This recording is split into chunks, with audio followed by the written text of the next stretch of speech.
Assalamualaikum warahmatullahi wabarakatuh. Sahabat Cantika Story, sebelum kita mulai kisah ini, mari kita bersama-sama mengucapkan sholawat kepada baginda Nabi Muhammad Shallallahu Alaihi Wasallam. Semoga setiap langkah hidup kita diberkahi dan diarahkan oleh cinta yang suci serta penuh hikmah. Jangan lupa untuk menekan tombol subscribe dan aktifkan lonceng notifikasinya. Karena di kanal Cantika Story, setiap kisah adalah cermin kehidupan yang mengajarkan kesabaran, cinta, dan keikhlasan. Pernahkah kalian mendengar kisah nyata tentang seorang pria sederhana asal Indonesia yang merantau menjadi kuli bangunan di negeri Cina? Dan apa yang membuat wanita itu rela menentang keluarganya demi lelaki sederhana ini? Inilah kisah tentang Farhan, seorang pemuda dari ujung timur Pulau Jawa yang menggantungkan hidup di kota asing penuh bahasa yang tak ia mengerti. Ia datang ke Hangzhou bukan mencari cinta, tapi sekadar mencari sesuap nasi dan secercah masa depan. Hari itu langit mendung tapi proyek pembangunan tak pernah mengenal cuaca. Farhan, mengenakan helm usang dan rompi proyek yang sudah lusuh, mengebor tembok beton lantai 2 dengan suara berderak-derak. Tangan kanannya berdarah akibat gesekan besi, tapi tak sekalipun ia mengeluh. Dari atas tangga baja, terdengar suara lantang perempuan muda. Ni Ganma Ene. Farhan terkejut. Bor di tangannya nyaris jatuh. Ia melihat ke atas, dan di sana berdiri Lin Wei, mandor perempuan yang dikenal paling galak di proyek itu. Wajahnya tegas, matanya tajam, dan sikapnya tidak pernah ramah kepada siapapun. Keringat dingin mengucur di pelipis Farhan. Dengan bahasa Mandarin seadanya, ia menjawab pelan, "Wecuole saya salah. Maaf, NJNGL." Lin Wei turun mendekatinya. Ia menunjuk bekas bor di tembok yang melenceng. Ini bisa merusak struktur. Kamu harus belajar lebih baik. Farhan mengangguk patuh. Saya perbaiki. Jangan marah. Tak disangka, Lin Wei memperhatikan tangan Farhan yang berdarah. Ia menghela napas pelan, kemudian menyerahkan kotak kecil dari sakunya. Ini plester. Pakai, biar tidak infeksi. Farhan kaget. Hatinya hangat. Terima kasih, kamu baik. Lin Wei tidak menjawab.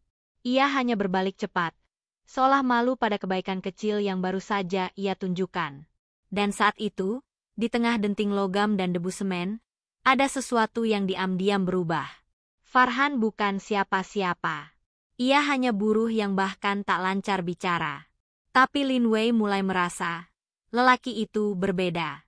Malamnya, di barak buruh yang sempit, Farhan berdoa dalam gelap. Tangannya masih perih, tapi hatinya tenang. Ya Allah, aku tidak tahu apa yang akan terjadi besok. Tapi aku yakin, Engkau tidak akan sia-siakan keringat hamba MU. Dan begitulah, cinta yang besar kadang dimulai dari luka kecil di tangan yang kotor. Langit Hangzhou akhirnya benar-benar menangis. Hujan turun deras sejak siang, membasahi setiap sudut proyek yang belum selesai dibangun. Para pekerja lari berhamburan mencari tempat berteduh. Sebagian menghangatkan diri dengan teh panas di barak, sementara suara petir sesekali menggetarkan tanah. Namun di tengah guyuran hujan dan lumpur yang menggenang, hanya satu sosok yang masih berdiri di tempat coran beton. Farhan. Ia tak bergerak dari posisinya, meski tubuhnya sudah basah kuyup. Dengan terpal plastik seadanya, ia melindungi adukan semen yang belum mengeras. Proyek itu harus selesai tepat waktu, dan bila air hujan merusak hasil kerja hari ini, mereka harus mulai dari awal lagi.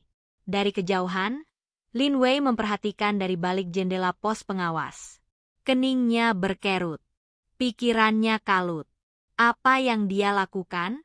Gila dia? Bisa mati kedinginan seperti itu. Gumamnya. Beberapa menit kemudian, Lin Wei mengenakan jas hujan dan berjalan cepat menuju Farhan sambil membawa payung besar berwarna hitam. Kamu bisa sakit, bentaknya sambil memayungi Farhan. Farhan menoleh pelan, tubuhnya menggigil. Kalau saya tinggal, cor ini bisa rusak. Saya harus jaga. Lin Wei terdiam. Nafasnya berat. Ia memandangi wajah Farhan yang penuh lumpur tapi tak ada sedikit pun keluhan. Hanya keikhlasan dan keyakinan. Dengan pelan ia menarik tangan Farhan. Ayo, udah cukup. Maksudku, saya akan bantu awasi dari sini. Kamu istirahat. Farhan menatapnya, seolah tak percaya. Tapi dia menurut. Mereka berjalan bersama ke barak dengan langkah berat. Suara hujan mengiringi percakapan hening di antara mereka. Sesampainya di barak, Lin Wei kembali beberapa saat kemudian. Kali ini, ia membawa sesuatu dalam bungkusan kertas hangat. Ini mantou, roti kukus Cina. Makan, biar badanmu hangat. Farhan menerimanya dengan mata berbinar. Terima kasih, kamu baik. Lin Wei duduk di tepi bangku kayu, menatap hujan yang masih turun dari celah atap seng. Ia berkata pelan, aku sering lihat kamu diam-diam. Kamu rajin. Jarang orang tahan kerja sekeras itu di tempat ini. Farhan tersenyum kecil. Saya kerja bukan untuk dipuji. Saya cuma mau hidup halal buat bantu orang tua di kampung. Lin Wei menoleh padanya. Orang tuamu masih hidup. Farhan mengangguk. Ibu masih ada. Bapak sudah wafat waktu saya SMA. Ibu bilang, kalau hidup susah, jangan salahin dunia. Tapi salahkan diri sendiri kalau berhenti berusaha. Lin Wei terdiam. Ada sesuatu di dada yang mendesak. Seumur hidup, ia tak pernah mendengar kalimat seperti itu. Apa agamamu mengajarkan itu juga? Tanyanya lirih. Farhan mengangguk. Iya, Allah suka sama orang yang sabar. Nama itu, Allah, bukan nama yang asing di telinganya, tapi tak pernah ia kenali dalam hidupnya. Namun ketika keluar dari bibir Farhan, nama itu terdengar damai. Dan malam itu, meski hujan belum reda, dan meski hati mereka belum saling mengaku, tapi benih yang disiram air keikhlasan telah tumbuh di antara dua manusia dari dunia yang berbeda. Hari-hari berikutnya, udara di proyek pembangunan itu terasa berbeda. Bukan karena cuaca yang semakin dingin, tapi karena tatapan Lin Wei yang tak lagi setajam dulu. Ia tetap tegas dalam perintah, tetap cepat dalam menilai, tapi kepada Farhan ada sesuatu yang berubah.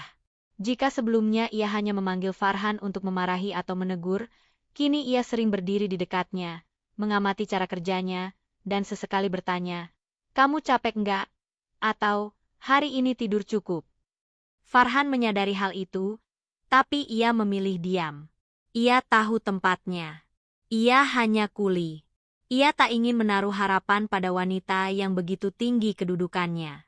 Tapi hatinya juga bukan batu.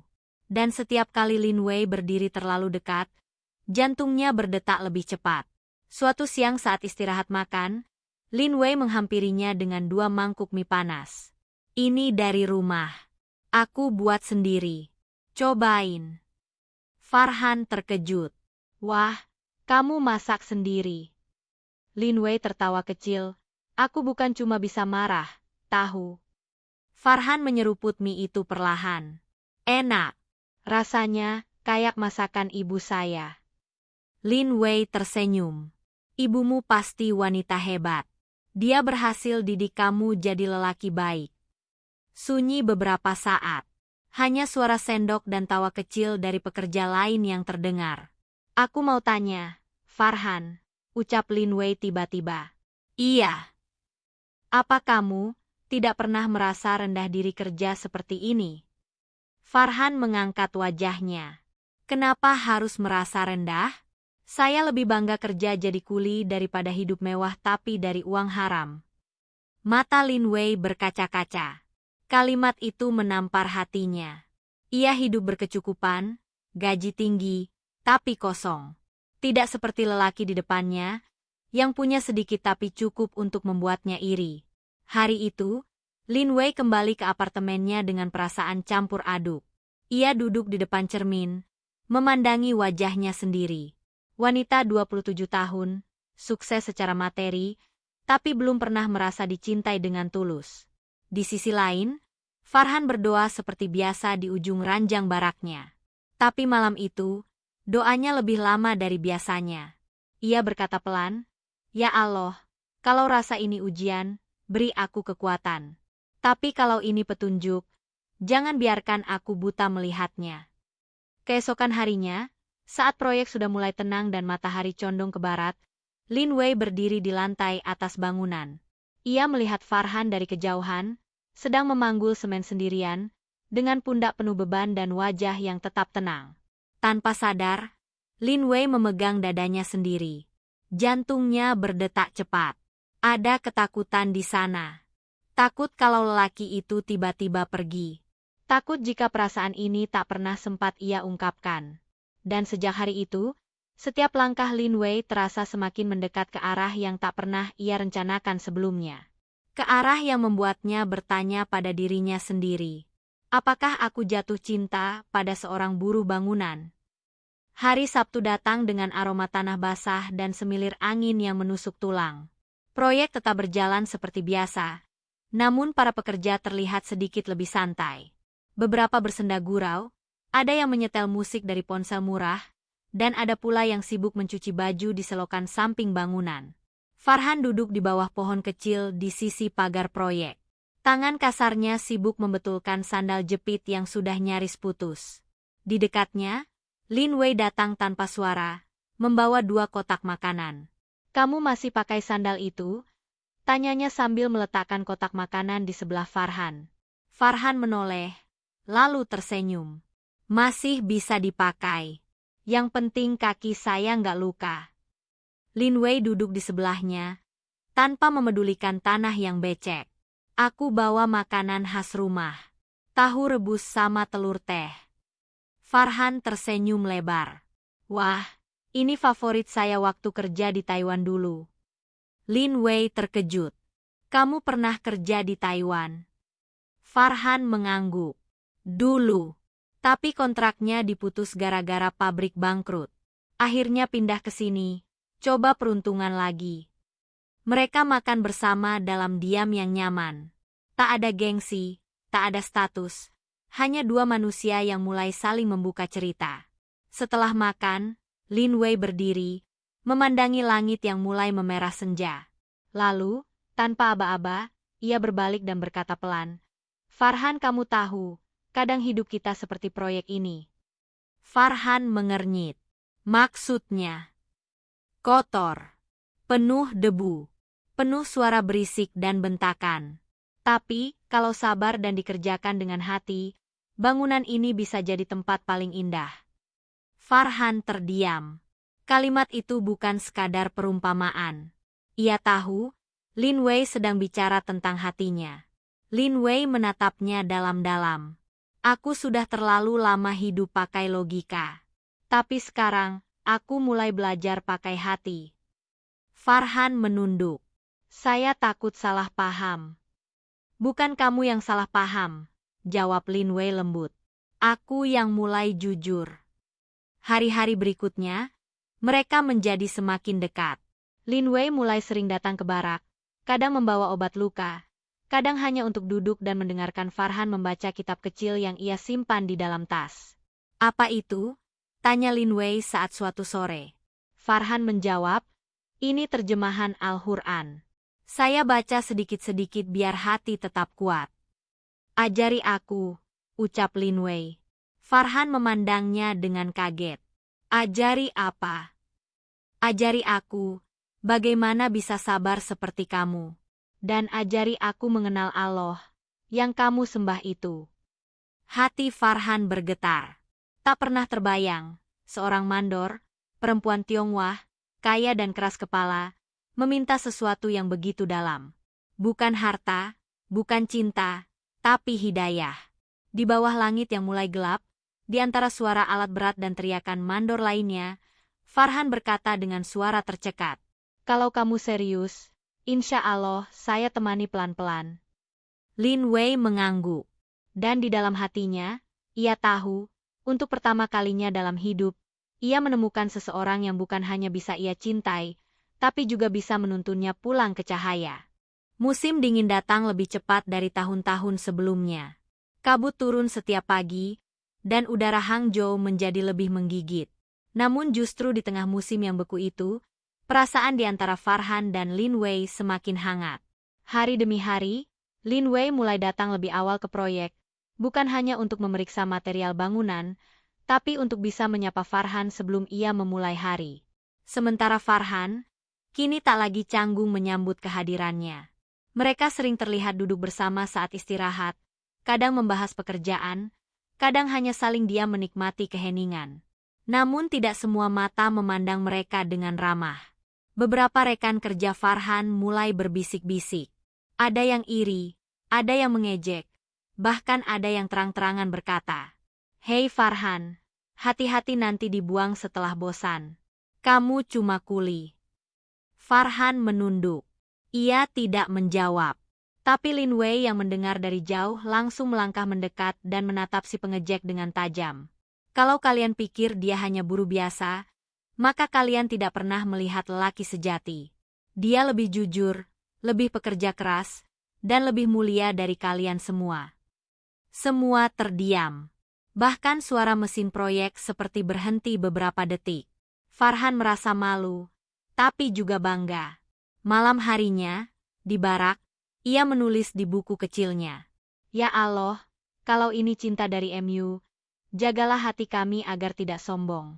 Tapi jika ini hanya ujian, beri kami keberanian untuk menjaga kehormatan." Hari-hari berlalu, dan Lin Wei mulai serius belajar tentang Islam. Ia mulai bertanya tentang sholat, tentang makanan halal, tentang arti surah-surah pendek. Farhan tidak pernah memaksa, hanya menemani dan menjawab sebisanya. Suatu malam, Lin Wei datang ke barak dengan wajah tegas. Ia membawa sesuatu yang dibungkus kain merah. "Aku sudah bicara dengan ibuku. Dia marah. Sangat marah. Tapi aku tidak bisa hidup dalam kebohongan." Farhan menatapnya, bingung. Lin Wei duduk di depannya, lalu membuka kain merah itu. Di dalamnya ada 2 lembar kertas, 1 surat pengunduran diri, dan 1 lagi surat permohonan pernikahan yang ditulis dengan tangan. "Aku ingin berhenti jadi mandor di proyek ini. Aku ingin jadi istrimu, bukan atasanku." Farhan terkejut. "Lin Wei, kamu yakin?" "Aku sudah memikirkan semuanya. Aku tidak butuh pesta besar. Aku tidak butuh restu orang yang tidak percaya pada jalan ini. Aku hanya ingin jadi wanita yang bisa berdiri di belakangmu, apapun pekerjaannya." Farhan menatap surat itu dengan tangan gemetar. Air matanya hampir jatuh.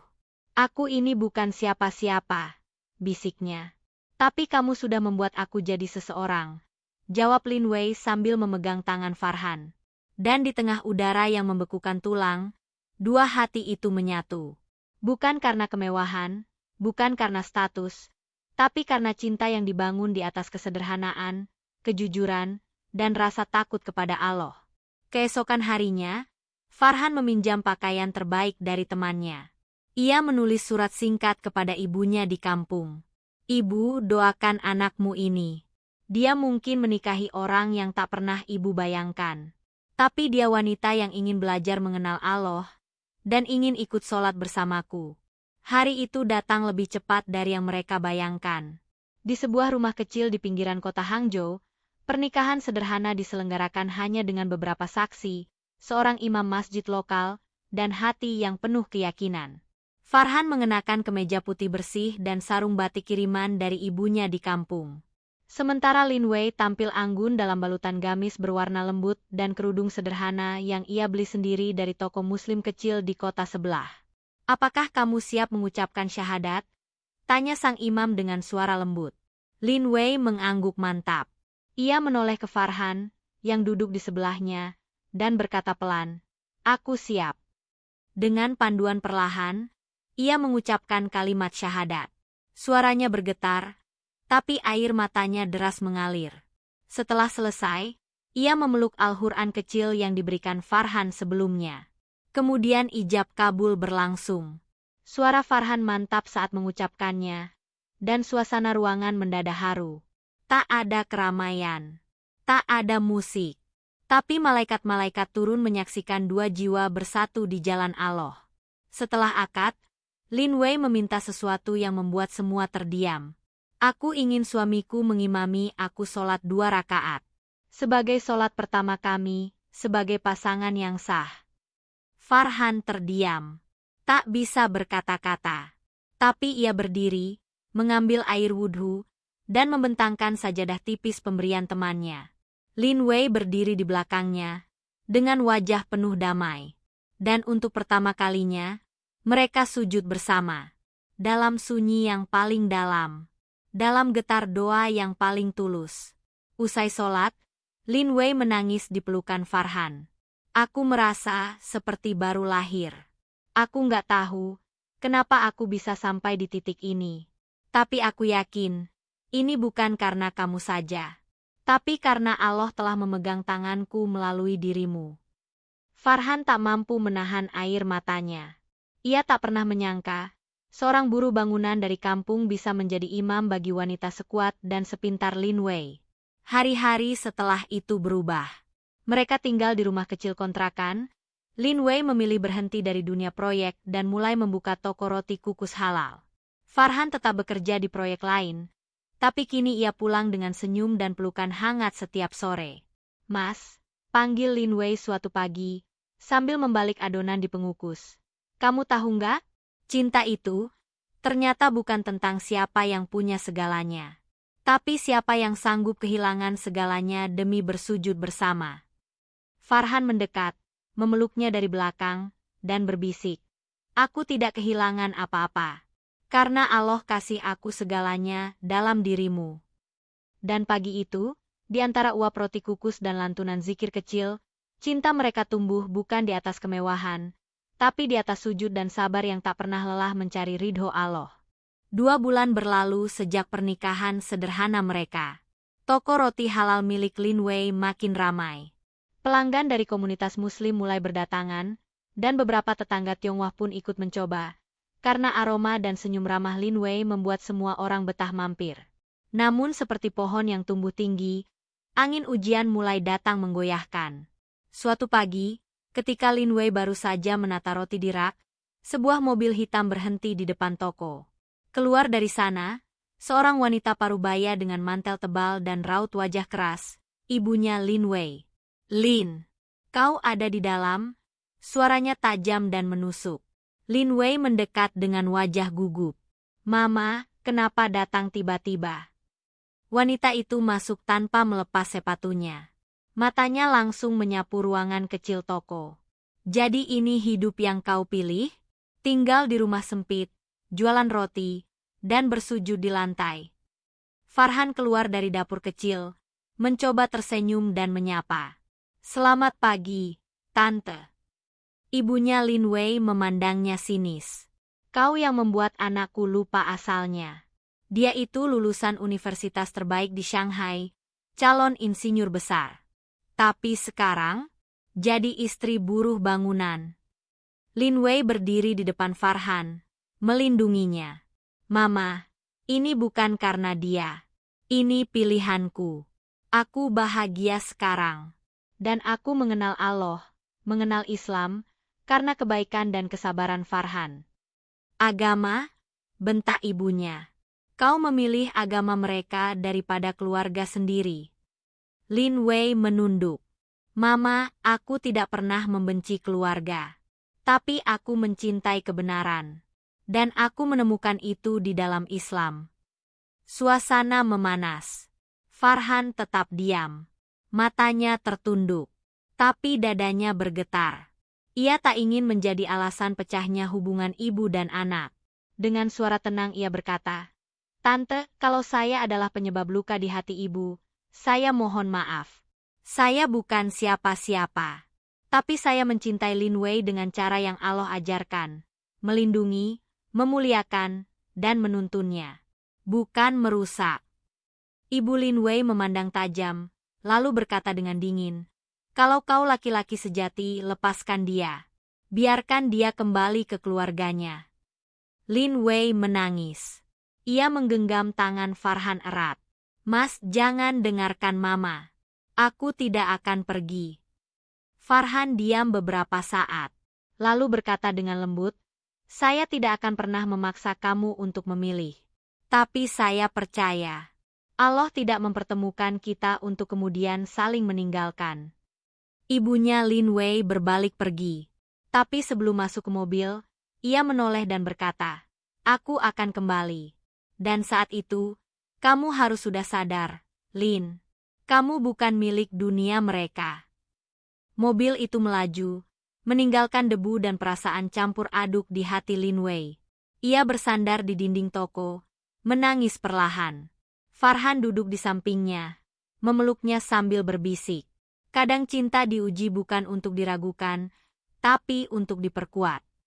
Dan di hari itu, mereka belajar bahwa cinta yang dibangun di atas iman tak selalu mudah, tapi selalu pantas diperjuangkan. Waktu berlalu. Musim berganti. Ujian dari keluarga Lin Wei tidak berhenti di satu kunjungan saja. Ibunya kembali dengan tekanan yang lebih besar, kali ini membawa 2 orang pria yang mengaku sebagai perwakilan keluarga besar dan pengacara. Mereka menyodorkan surat ancaman pembatalan warisan, bahkan ultimatum penghapusan nama Lin Wei dari daftar keluarga. Namun Lin Wei tetap pada pendiriannya. Ia menolak segala bentuk paksaan. "Mama boleh ambil semua, tapi tidak bisa mengambil hatiku dari jalan yang telah Allah tunjukkan." Di saat yang sama, usaha roti halal mereka malah berkembang. Lin Wei menemukan kebahagiaan bukan dalam harta, tapi dalam melayani orang-orang yang datang ke tokonya sambil menyapa, "Assalamualaikum, Mandor Lin." Farhan tetap bekerja sebagai kuli, walau banyak yang menyarankan untuk berhenti karena istrinya kini punya penghasilan lebih besar. Tapi Farhan selalu menjawab, "Aku ingin rezekiku datang dari peluhku sendiri. Biar sederhana, yang penting halal dan berkah." Sampai pada suatu sore, Farhan jatuh pingsan saat sedang mengangkat semen. Rekan-rekannya panik. Ia dilarikan ke klinik terdekat. Setelah diperiksa, dokter menemukan bahwa Farhan mengalami kelelahan parah dan anemia kronis. Rupanya ia terlalu sering puasa sunnah dan memaksakan kerja di tengah cuaca ekstrim tanpa cukup istirahat. Lin Wei menangis sepanjang malam di samping ranjang suaminya. Ia memegang tangan kasar Farhan dan berbisik lirih, "Mas, kalau aku kehilangan kamu, aku nggak akan kuat. Aku rela kehilangan warisan, keluarga, bahkan nama, tapi bukan kamu." Farhan membuka mata pelan, senyumnya lemah. "Kamu nggak akan kehilangan aku. Kita cuma sedang diuji. Ujian itu pahala, asal kita sabar." Hari itu menjadi titik balik. Lin Wei menyadari bahwa ia tak boleh membiarkan Farhan terus bekerja tanpa kendali. Mereka pun sepakat, Farhan berhenti dari proyek, dan mulai membantu di toko roti. Ia membuat adonan, membersihkan peralatan, dan sesekali melayani pelanggan. Kini toko itu diberi nama baru, Roti Dua Sujud. Kabar tentang keduanya menyebar luas di komunitas Muslim Tiongkok. Beberapa ulama lokal bahkan datang ke toko mereka untuk menyaksikan langsung kisah pasangan mualaf dan mantan buruh bangunan yang kini jadi inspirasi. Suatu malam, setelah sholat Isya berjamaah di toko yang kini juga digunakan untuk kajian mingguan, Lin Wei menatap Farhan dan berkata, "Mas, aku tahu, mungkin aku bukan wanita yang sempurna untukmu. Tapi aku selalu berdoa, semoga kelak, ketika Allah kumpulkan hamba-hambanya di akhirat, aku bisa tetap berdiri di sampingmu." Farhan menunduk. Air matanya jatuh, tapi bibirnya tersenyum. "Kita bukan siapa-siapa, Lin. Tapi kalau kita pegang iman ini kuat-kuat, insya Allah kita akan masuk ke surga, saling menggandeng tangan." Dan malam itu, di balik pintu toko yang sudah ditutup, di antara wangi roti yang baru matang dan cahaya lampu kecil di dinding, 2 insan yang dulunya dipisahkan bahasa, negara, dan keyakinan kini bersatu, bukan hanya dalam cinta, tapi dalam perjuangan menuju ridho Allah. Dalam kisah ini, kita menyaksikan bagaimana cinta yang lahir dari tempat yang sederhana bisa tumbuh menjadi kekuatan luar biasa ketika dilandasi oleh keimanan dan kesetiaan. Farhan, seorang kuli bangunan asal Indonesia, tidak memiliki harta atau gelar tinggi, tapi ia memiliki kejujuran, ketulusan, dan keteguhan dalam memegang nilai-nilai Islam. Sementara Lin Wei, seorang wanita mandor muda yang berasal dari keluarga terpandang di Tiongkok, berani memilih jalan yang tidak mudah, mengikuti cahaya hidayah dan mencintai dengan keberanian, meskipun harus menantang keluarganya sendiri. Pesan utama dari kisah ini adalah, jangan pernah meremehkan seseorang hanya karena status atau pekerjaannya, sebab Allah memuliakan manusia bukan karena dunia yang ia miliki, tapi karena takwa dan keikhlasan dalam hatinya. Kita juga belajar bahwa cinta sejati bukan tentang saling memiliki dengan mudah, tapi tentang saling menguatkan dalam setiap ujian. Ketika cinta diuji oleh perbedaan budaya, status sosial, bahkan penolakan keluarga, Farhan dan Lin Wei tidak goyah. Justru mereka saling menguatkan dan menjadikan ibadah sebagai pondasi rumah tangga mereka. Dan yang paling menyentuh, kita diajak untuk menyadari bahwa hidayah Allah bisa datang kepada siapa saja, bahkan kepada orang yang dulunya jauh dari Islam. Ketika Lin Wei mengucapkan syahadat, bukan karena paksaan, tapi karena ia melihat Islam melalui akhlak dan kesabaran Farhan. Ini mengajarkan kita bahwa dakwah yang paling kuat bukanlah dari lisan, tapi dari teladan hidup. Semoga kisah ini mengingatkan kita semua bahwa tidak ada cinta yang lebih indah selain cinta yang membawa dua hati untuk semakin dekat kepada Allah.